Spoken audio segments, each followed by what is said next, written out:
Assalamualaikum warahmatullahi wabarakatuh. Pada pertemuan kali ini bersama saya, Ayu Safitri, kita akan membahas mengenai materi kelas 7 IPS semester ganjil tentang potensi sumber daya alam dan kemaritiman di Indonesia. Baik, sebelumnya kamu harus tahu dulu apa itu sumber daya alam.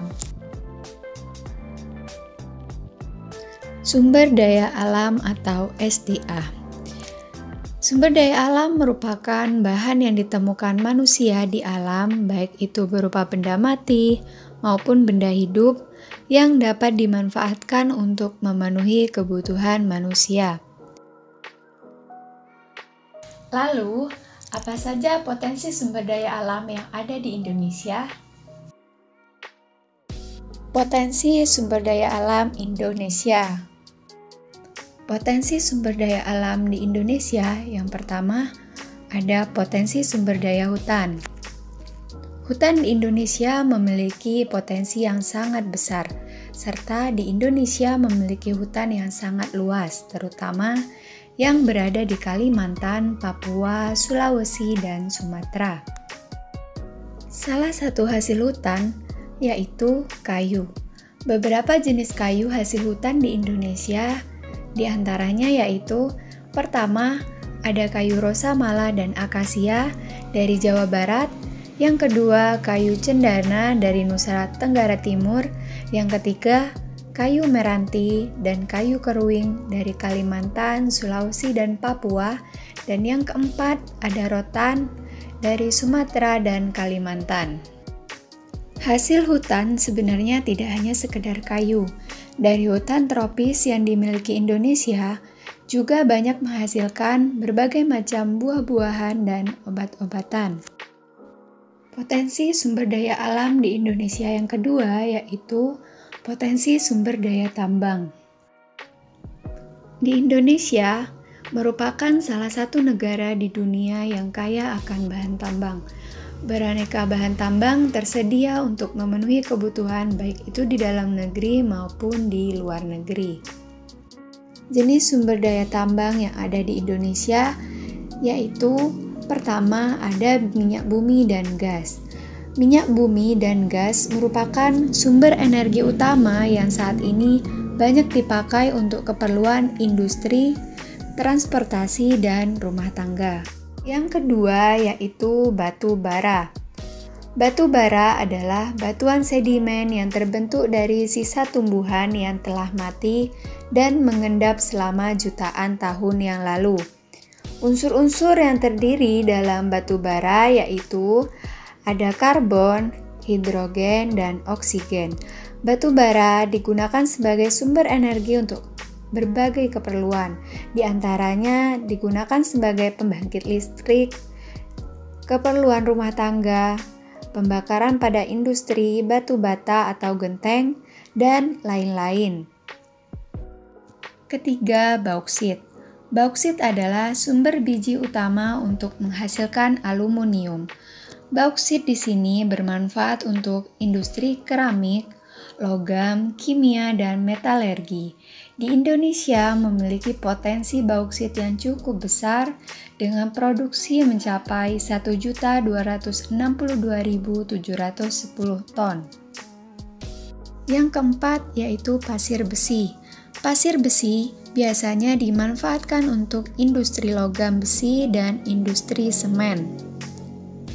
Aktivitas penambangan pasir besi dapat ditemukan di Cilacap, Jawa Tengah, di Sumatera, Lombok, Yogyakarta, Gunung Tegak di Lampung, Pegunungan Verbik di Sulawesi Selatan, dan Pulau Sebuku di Kalimantan Selatan. Yang kelima yaitu emas. Emas umumnya dimanfaatkan untuk perhiasan. Berdasarkan data Tekmira ESDM, produksi emas Indonesia pada tahun 2003 mencapai 141.019 ton. Berikut ini tambang emas yang tersebar di Indonesia.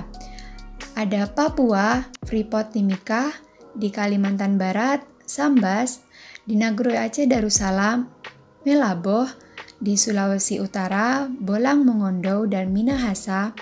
Di Riau, Logos, dan Bengkulu ada Rejang Lebong.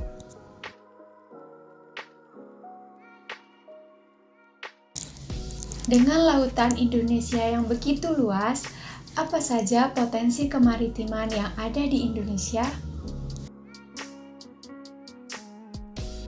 Potensi kemaritiman Indonesia. Luas laut Indonesia mencakup 2/3 dari seluruh luas wilayah Indonesia, yaitu sekitar 5,8 juta kilometer persegi. Di dalam laut tersebut tersimpan banyak kekayaan alam yang sangat luar biasa besarnya. Kekayaan yang dimaksud yaitu: pertama, perikanan. Sumber daya perikanan laut merupakan salah satu potensi sumber daya laut di Indonesia yang sejak dulu telah dimanfaatkan penduduk. Lautan Indonesia memang memiliki angka potensi lestari yang besar, yaitu 6,4 juta ton per tahun. Apa itu potensi lestari? Potensi lestari adalah potensi penangkapan ikan yang masih memungkinkan bagi ikan untuk melakukan regenerasi hingga jumlah ikan yang ditangkap tidak mengurangi populasi. Namun, kekayaan alam kita yang berupa ikan ini banyak diambil oleh nelayan dari negara lain berupa praktek pencurian ikan atau yang disebut dengan illegal fishing. Ada beberapa wilayah perairan Indonesia yang rawan dengan kegiatan illegal fishing ini. Wilayah tersebut yaitu terletak di Laut Arafuru, Papua, di timur perairan Indonesia. Selain ikan, kekayaan laut Indonesia juga berada di wilayah-wilayah pesisir berupa hutan mangrove. Apa itu hutan mangrove? Hutan mangrove atau yang biasa disebut dengan hutan bakau adalah tipe hutan yang berada di daerah pasang surut air laut. Ada dua fungsi dari hutan mangrove ini. Ada fungsi ekologis dan fungsi ekonomis. Fungsi ekologis dari hutan mangrove yaitu sebagai habitat tempat hidup binatang laut untuk berlindung. Selain itu, hutan mangrove berfungsi untuk melindungi pantai dari abrasi air laut. Sedangkan fungsi ekonomis dari hutan mangrove yaitu berupa nilai ekonomis dari kayu pepohonan dan makhluk hidup yang ada di dalamnya. Biasanya penduduk ini memanfaatkan kayu sebagai bahan kayu bakar atau bahan pembuat arang. Selain itu, kayu bakau ini dapat dijadikan sebagai bahan pembuat kertas. Selain memiliki hutan bakau dan perikanan, terumbu karang juga merupakan salah satu potensi kelautan Indonesia. Terumbu karang adalah bangunan ribuan karang yang menjadi tempat hidup berbagai ikan dan makhluk lainnya. Kekayaan terumbu karang di Indonesia tidak hanya dari luasnya, akan tetapi juga keanekaragaman hayati yang ada di dalamnya. Keanekaragaman hayati terumbu karang sebagai potensi sumber daya laut di Indonesia juga yang tertinggi di dunia. Di dalamnya terdapat 2.500 jenis ikan, 2.500 jenis moluska, 1.500 jenis udang-udangan, dan 590 jenis karang. Baik, selanjutnya kita akan menjelaskan mengenai dinamika kependudukan di Indonesia.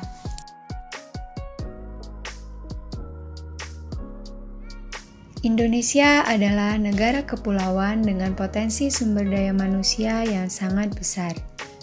Jumlah penduduk yang tinggal di Indonesia mencapai 256 juta jiwa menurut World Population Dataset atau WPDS tahun 2015.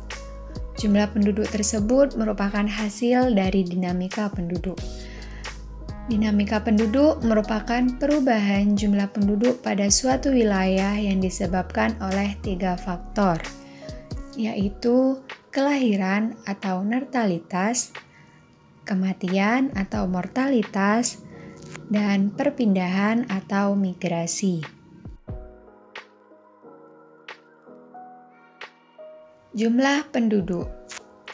Indonesia memiliki jumlah penduduk yang sangat besar. Berdasarkan data kependudukan dunia tahun 2015, jumlah penduduk Indonesia menempati urutan keempat setelah Cina, India, dan Amerika Serikat. Jumlah penduduk yang besar ibarat pisau bermata dua. Di satu sisi bisa menjadi keuntungan bagi Indonesia dengan jumlah penduduk usia produktif yang melimpah. Namun, di sisi lain, bisa menjadi kerugian bila jumlah penduduk yang besar itu memiliki kualitas yang rendah. Dilihat dari pendidikan, kesehatan, dan kesejahteraan. Persebaran penduduk. Persebaran atau distribusi penduduk adalah bentuk penyebaran penduduk di suatu wilayah atau negara. Apakah penduduk tersebut tersebar merata atau tidak? Persebaran penduduk dapat dikenali dari kepadatan penduduk. Kepadatan penduduk merupakan indikator adanya perbedaan sumber daya yang dimiliki suatu wilayah. Wilayah yang memiliki sumber daya yang lebih baik, baik sumber daya fisik maupun manusianya, akan cenderung dipadati penduduk. Contohnya, beberapa daerah di Indonesia penduduknya masih sangat sedikit atau masih kekurangan jumlah penduduk, underpopulation. Contohnya di Papua, kepadatan penduduk rata-rata hanya 4 jiwa per kilometer persegi, sementara Pulau Jawa kepadatan penduduknya mencapai 945 jiwa per kilometer persegi. Pulau Jawa dan Madura dengan luas 132.000 km persegi berpenduduk 137 juta jiwa pada tahun 2010. Pulau-pulau lain di Indonesia dengan luas berkali-kali lipat dari Pulau Jawa jika seluruh penduduknya dijumlahkan tidak dapat mencapai jumlah penduduk yang tinggal di Pulau Jawa. Komposisi penduduk. Komposisi penduduk adalah pengelompokan penduduk berdasarkan usia, jenis kelamin, mata pencaharian, agama, bahasa, pendidikan, tempat tinggal, jenis pekerjaan, dan lain-lain. Komposisi penduduk berdasarkan usia. Komposisi penduduk berdasarkan usia atau umur dapat dibuat berdasarkan interval usia tertentu, seperti di gambar. Di situ dijelaskan umur 0 sampai 5 tahun masuk ke dalam usia balita. Umur 6 sampai 12 tahun masuk ke dalam usia SD. Umur 13 sampai 15 tahun masuk ke dalam usia SMP. Umur 16 sampai 18 tahun masuk dalam usia SMA dan seterusnya. Selain itu, komposisi penduduk juga dapat dibuat berdasarkan usia produktif dan usia non-produktif. Seperti usia 0 sampai 14 tahun masuk ke dalam usia belum produktif. Sedangkan usia 15 sampai 64 tahun masuk ke dalam usia produktif. Usia lebih dari 65 tahun masuk ke dalam usia tidak produktif. Permasalahan dalam komposisi penduduk berdasarkan usia yaitu apabila jumlah penduduk dengan usia di bawah 15 tahun dan usia di atas 65 tahun, jumlahnya itu lebih besar dibandingkan usia produktif. Hal tersebut dapat menyebabkan penduduk usia produktif menanggung hidup seluruh penduduk usia non-produktif. Begitupun sebaliknya, jika semakin kecil angka ketergantungan, akan semakin kecil pula beban dalam menopang kehidupan penduduk usia non-produktif. Selanjutnya, komposisi penduduk berdasarkan jenis kelamin. Komposisi penduduk berdasarkan jenis kelamin juga penting untuk diketahui, karena dapat digunakan dalam menghitung angka perbandingan jenis kelamin atau sex ratio. Perbandingan tersebut dapat memperkirakan penduduk sebagai sumber daya manusia sesuai dengan karakteristiknya. Misalnya, berkenaan dengan pekerjaan, tanggung jawab, serta bentuk pengembangan pendidikan dan pelatihan yang sesuai dengan potensi dan kemampuan penduduk. Mengapa suatu daerah lebih banyak laki-laki atau lebih banyak perempuan? Daerah yang memiliki kerawanan konflik atau perang biasanya lebih banyak laki-laki karena penduduk dari daerah lain datang ke daerah tersebut. Sedangkan daerah yang miskin biasanya lebih banyak perempuan karena banyak laki-laki mencari atau bekerja di luar daerahnya. Terima kasih. Sekian materi yang dapat saya jelaskan. Tetap semangat belajar. Wassalamualaikum warahmatullahi wabarakatuh.